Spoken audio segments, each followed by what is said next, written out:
Welcome to the portfolio manager presentation of the 2026 Groundhog Day Investment Forum.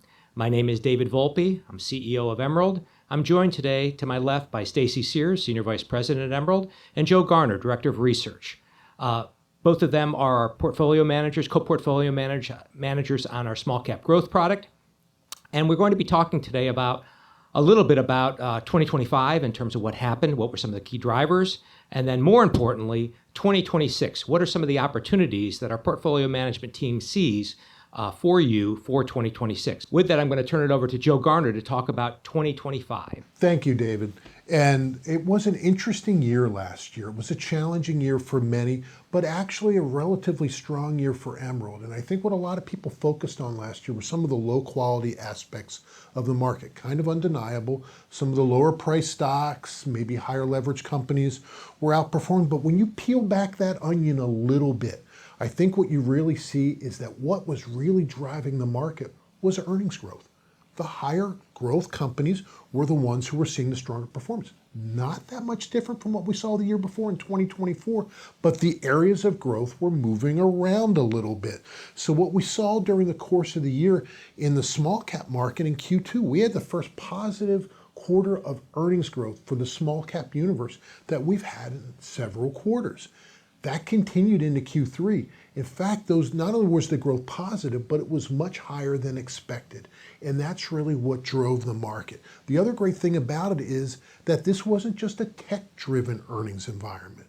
We were starting to see the opportunity set broaden out into areas like industrials, into financials, into consumer, into healthcare. So it made it a great market, we think, for stock pickers. And I think that's the type of market that Emerald tends to excel in. And I think that's why we came away feeling so good about 2025. Thanks, Joe. So 2026 has started off really nicely for small caps. Stacey, can you talk about what are some of the opportunities you're seeing, some of the risks, opportunities? Thanks, David. Yeah, I think as Joe mentioned, I think 2025 is really the launching pad for what we're starting to see on a year-to-date basis for 2026, and why we're so excited about the market opportunity. What we started to see in 25, as Joe mentioned, was really a paradigm shift in innovation. We're seeing a broadening of those secular growth themes. And within that, we're seeing a shift in the drivers that are contributing to accelerating earnings growth throughout the economy. So we expect that momentum to build as we move through 2026. We expect those secular growth drivers to really then lead to this broadening cyclical multiplier effect, and that broadening of opportunity, as Joe mentioned. You layer on top of that, we've had 175 basis points in rate cuts. Really since the Fed started that process, we're seeing financial conditions easing. We're starting to see M&A accelerate. We believe GDP growth is biased to the upside, all of which we think is going to lead to an accelerating backdrop for earnings growth as we progress through 2026. And we see small caps as particular beneficiaries in that regard. Thanks, Stacey. So, Joe, when we look at certain sectors, for example, technology, what are some of the opportunities you're seeing in technology or industrials? One of the biggest areas of opportunity for the last few years, and should definitely continue, we think, for the next few years, is the area of AI infrastructure. Okay, we're seeing a lot of build out, data center build out, as we are training a lot of these AI models and moving into the inference stage. And so what we're seeing is massive amounts of CapEx dollars being spent throughout the US and really internationally as well. In fact, you look at some of the largest hyperscalers, take a group of about a half dozen of the largest ones, spent about $100 billion in CapEx in 2020. We think this year that number is probably close to $600 billion. It's been growing at a fairly rapid rate. And what's been interesting is that we went through last earnings season, and as we're going into this current earnings season, we're seeing those estimates rise.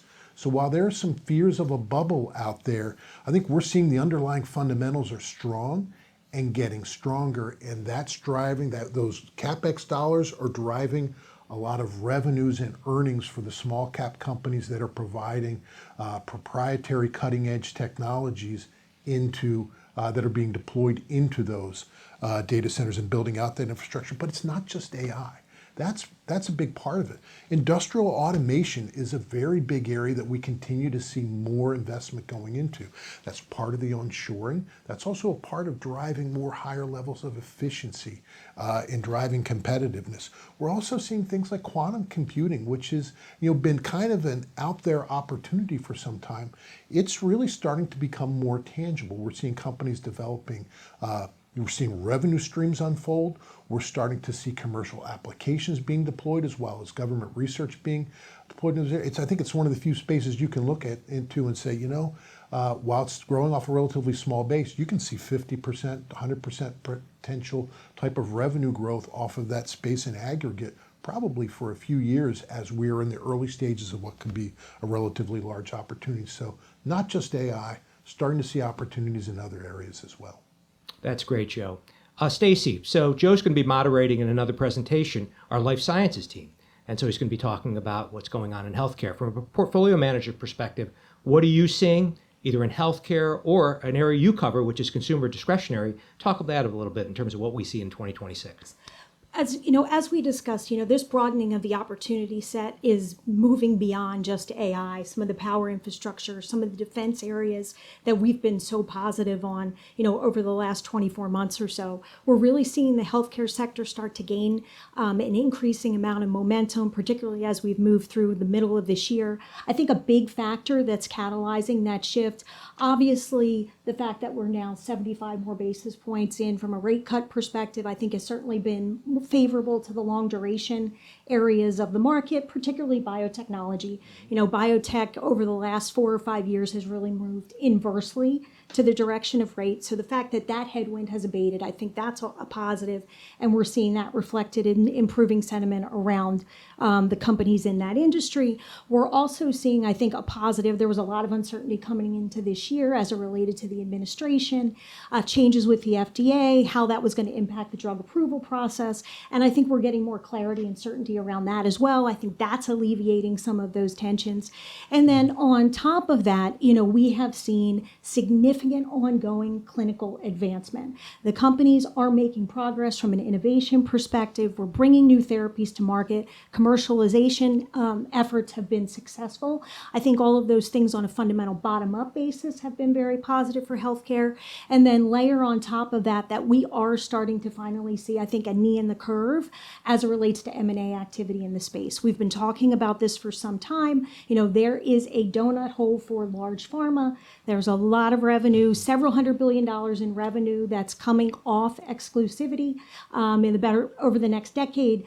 And we believe that they're going to fill that air pocket through biotech M&A activity. And we're starting to see the very early stages of that as we sit here today. So we think all of those things are really contributing to the improvement we've seen in biotech and healthcare. And I think what's encouraging about that space is that it's not just biotech, right? We're seeing broad-based innovation in the medical device area as well. We're seeing companies just bring revolutionary technology to the liquid biopsy space, for example. So we're really excited about everything that we're seeing there. We think there's a long tail. And if you look at the sector and industry performance over the last 5 years, it's still an area that's underperformed the benchmark overall. So we do believe that there is a catch-up trade that should be a tailwind as we move through 2026. And then on the consumer side, I think we've taken a different approach on consumer. We have a very constructive view on the outlook for the consumer spending backdrop as we move through 2026. But like we do with every other space inside of the Russell 2000,